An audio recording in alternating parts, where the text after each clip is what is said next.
একটি প্রশ্ন এসেছে যে বাংলাদেশের সবচেয়ে সুদর্শন পুরুষ নামে একজনকে দেখা গিয়েছে, আসলে কি তিনি সুদর্শন?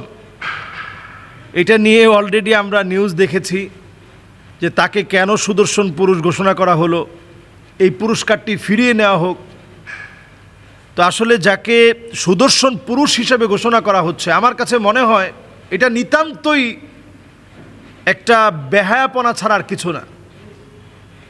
এইরকম একটা পুরুষ সুদর্শন পুরুষ হয় কেমনে? পুরুষের তো সমাজের ভিতরে অভাব পড়ে নাই।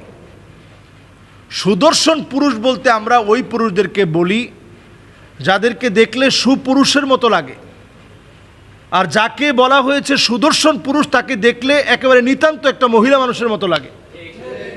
তো তিনি সুদর্শন পুরুষ হয় কেমনে?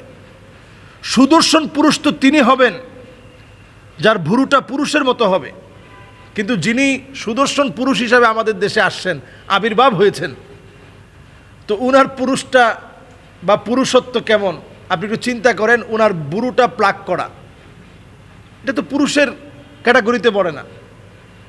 এরপরে আপনি দেখবেন তার দুলগুলো যে কোন জায়গায় পড়া এটা শেষ নাই, এক এক দিন এক এক জায়গায় দুল পরে তিনি।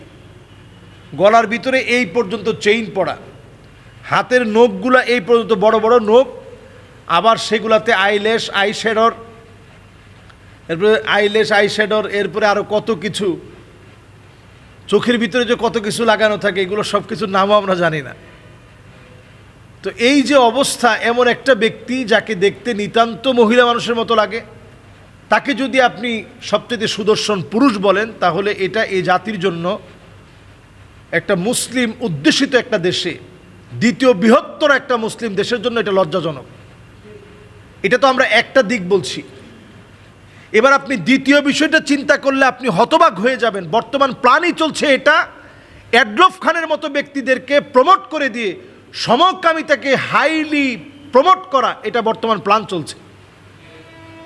মানবাধিকার সংস্থার নাম করে জাতিসংঘ যদি বাংলাদেশে ঢুকতে পারে, সমকামী কোনো ব্যক্তি পুরুষ পুরুষ বিয়ে করেছে, এটার বিরুদ্ধে যখন কোনো আলেম কথা বলবে, সমাজ যখন জেগে উঠবে, তখন ওই সমাজ ওই আলেমের বিরুদ্ধে দাঁড়ানোর জন্য মানবাধিকার কর্মীরা তখন রাস্তায় নামবে এবং তার ব্যাপারে মামলা হবে, জঙ্গি হামলা হবে, জঙ্গি মামলা হবে, জঙ্গি তোকমা লাগায় দেওয়া হবে। আপনি আমি তখন কিছুই বলতে পারবো না, একটা কিচ্ছু বলার নেই। এই জায়গাতে নক করার জন্যই তারা একটা একটা করে একটু করে দেখে যে মানুষের ফিডব্যাকটা কি। অ্যাডলফ খানের মতো এরকম একটা নেহায়েত মেয়ে মানুষের মতো লোক কোনো রকম পুরুষ হয়ে সে বেঁচে আছে, তাকে যখন আপনি সেরা সুন্দর বলে যখন আপনি পুরস্কার দিবেন, সুদর্শন পুরুষ বলে যখন আপনি পুরস্কার দিবেন, এটার পরে আলেম ওলামাদের ফিডব্যাক কি, সাধারণ মানুষের ফিডব্যাক কি, তাওহীদি জনতার ফিডব্যাক কি, এটা তারা দেখতেছে।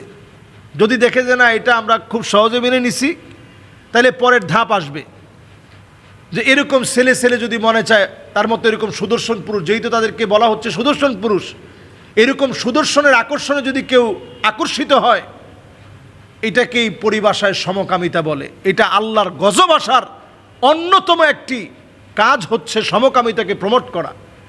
এলজিবিটি কিউ, হোমোসেক্সুয়ালিটি, এগুলোকে প্রমোট করার মধ্য দিয়ে আল্লাহর গজব এই জমিনের জন্য একেবারে নিকটবর্তী হয়ে যায়। আমি স্বচক্ষে দেখতেছি ঢাকার মধ্যে ভূমিকম্প আসতেছে। যদি বাংলাদেশে জাতিসংঘের মানবাধিকার সংস্থা যদি বাংলাদেশে যদি প্রতিষ্ঠিত হয়, আল্লাহর কসম এদেশে অনতি বিলম্বে ভূমিকম্প আসবে। দুনিয়ার কোনো শক্তি ওই ভূমিকম্পকে আটকাতে পারবে না। ওই ভূমিকম্প আসতেছে। যদি আপনারা এটাকে সহজভাবে না নেন, আপনারা যদি মনে করেন যে আচ্ছা একটা সংস্থা হচ্ছে, অসুবিধা কি, এটা সাধারণ বিষয় না, এটা দেশটাকে ধ্বংসের দ্বার প্রান্তে নিয়ে যাবে। এই যে আমরা একসময় বিশ্ব সুন্দরী প্রতিযোগিতা হতো, আমরা প্রতিবাদ করতাম, প্রতিবাদ করার কারণে সেটা বাংলাদেশে এতটা নোংরামির পর্যায়ে যায় নাই যেটা অনেক দেশে গেছে। এখনও যদি এগুলা নিয়ে কথা না বলেন, আমরা কয়েকদিন আগেই নিউজ দেখেছি যে ছেলে ছেলে বাংলাদেশে বিয়ে হয়েছে, প্রায় 1.5 মাস পরে এটা বোঝা গিয়েছে যে এটা আসলে একটা ছেলে। নানাভাবে সুকৌশলে এটাও কিন্তু সমকামিতাকে প্রমোট করার আরেকটা মাধ্যম। আপনারা দেখবেন যেই মেয়েটা মেয়ে সেজে ছেলে হওয়ার পরেও মেয়ে সেজে 1.5 মাস কাটায় দিল, আচ্ছা চিন্তা করেন 1.5 মাস পরে তাকে ধরার পরে তাকে কিছু তো উত্তম মাধ্যম দেওয়ার কথা ছিল, কিন্তু আপনি কোনো একটা ভিডিওতে আপনি দেখবেন না যে ওই ছেলেটাকে মারধর করা হয়েছে, এবং দেখবেন ক্যামেরার সামনে ওই ছেলেটা একেবারে হুবহু হাসতেছে, তার কোনো টেনশন নাই। তার মানে এগুলো সব প্রিপ্ল্যান। এই প্রিপ্ল্যান করে করে দেখতেছে যে এটা নিয়ে মানুষের ধ্যান ধারণা কী, সেন্টিমেন্ট কী, মানুষ এটা নিয়ে কী করে, এই ফিডব্যাক দেখে তারা সমকামিতার মতো ভয়াবহ একটা মারাত্মক ধ্বংস হওয়ার আযাব আসার মতো একটা বিষয়কে এখানে প্রমোট করবে। এটার অনেক উদ্দেশ্য আছে। বাংলাদেশে অনেক খনিজ সম্পদ আছে, এগুলোকে দখল করার জন্য তারা বাংলাদেশকে আযাবের নগরী বানাতে চায়, ফিলিস্তিনের মতো বানাতে চায়, ইরাকের মতো বানাতে চায়, আফগানিস্তানের মতো বানাতে চায়, সোমালিয়ার মতো বানাতে চায়, যাতে করে বাংলাদেশের খনিজ সম্পদগুলো তারা দখল করে নিতে পারে। নামকাওস্তে কিছু টাকা আমাদের দেশে বিভিন্ন সংস্থার নামে ওই সময় আমাদেরকে সাহায্য সহযোগিতা করবে, আর আমাদের দেশের এই মূল শক্তিটাকে তারা নিয়ে যাবে। তো এটা ইনশাআল্লাহ এদেশের মানুষ এটা হতে দিবে না, এবং আল্লাহ রাব্বুল আলামিনের ফদল আর করমে ইনশাআল্লাহ এইটা বাংলাদেশে ইনশাআল্লাহ আমরা হতে দেব না ইনশাআল্লাহ। এজন্য যারা এই জাতীয় কর্মকাণ্ড করেন এদের ব্যাপারে সতর্ক সজাগ হতে হবে।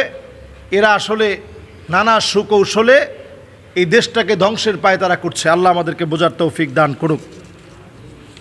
বাস।